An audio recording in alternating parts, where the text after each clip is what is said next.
이번 영상에서는 공성전의 핵심, 공성골렘의 스킬에 대해 자세히 소개해드리겠습니다. 공성골렘은 공성유적 근처의 봉인석을 이용하여 일정 시간 동안 변신할 수 있습니다. 골렘으로 변신하기 위해서는 골렘 석판 아이템이 필요한데요. 골렘 석판은 길드장과 참모관이 구매할 수 있고 수호대 이상 길드원만 골렘 변신이 가능합니다. 골렘 석판은 길드 용품 상인이 판매하고 있으니 미리 준비해두세요. 골렘 석판이 준비되었다면 골렘으로 변신을 해보겠습니다.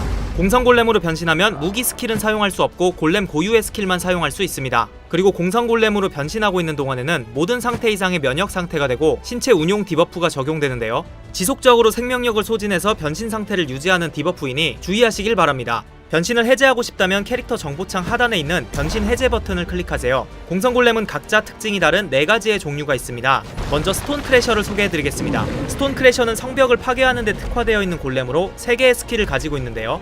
분쇄의 일격은 쿨타임이 없는 기본 스킬로 적군보다 성벽과 성탑, 성문틀 파괴에 효과적입니다. 성난 밀치기는 성체에 가장 큰 피해를 주는 스킬인데요. 이때 성체 위의 적들을 공중으로 띄울 수 있습니다. 공허의 숨결은 성체 위의 적들을 아래로 끌어내릴 수 있는 스킬인데요. 성난 밀치기와 더불어 성체 위 다수의 적을 견제하는 데 효과적으로 사용할 수 있습니다.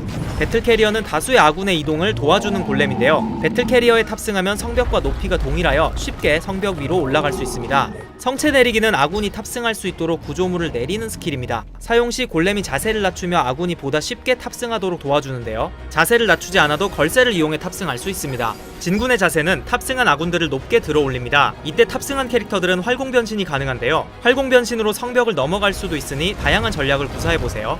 게이트 해머는 원거리에서 성문을 파괴하는 데 특화된 골렘입니다. 용암구 발포는 쿨타임이 없는 기본 스킬로 성문 파괴에 효과적입니다. 단 원거리 공격이기에 공격 사거리를 잘 맞춰야 하는 점을 꼭 명심하세요. 폭염의 망치는 성체에 가장 큰 피해를 주는 스킬입니다. 바라보는 방향으로 돌진하며 큰 폭발을 일으키는데요. 폭발이 일어날 때 성체 위의 적들에게도 큰 피해를 입힐 수 있습니다. 공격이 끝나면 뒤로 점프하여 원래 자리로 돌아오기 때문에 공격 사거리에 유의하여 사용하시길 바랍니다. 화염의 성역은 자신을 포함한 주변 아군들이 받는 피해를 크게 감소시키는 방어형 스킬입니다. 마지막으로 점프 어태커입니다. 점프 어태커는 성체 파괴보다는 적군을 공격하는 데 특화된 골렘인데요. 특히 비가 오는 날씨에서는 더욱 강력한 위력을 선보이는 특징이 있습니다.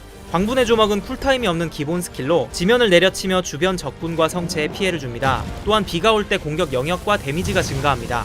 육중한 비상은 바라보는 방향을 향해 뛰어오르고 착지 지점 주변의 적군에게 기절과 큰 피해를 주는 스킬입니다. 이 스킬을 활용하여 높은 지형으로 이동할 수도 있고 아성 입구까지 진입할 수도 있습니다. 해당 스킬은 위치와 범위를 지정하는 스킬인데요. 스킬을 사용하면 이와 같은 화살표가 표시됩니다. 바로 화살표 끝 지점이 착지 지점인데요. 성벽 위로 올라가기 위해서는 화살표 끝이 어디를 향하는지 꼭 확인해야 합니다. 또한 육중한 비상은 비가 올 때 전기가 발생하여 공격 영역과 데미지가 증가하는 특징도 있습니다.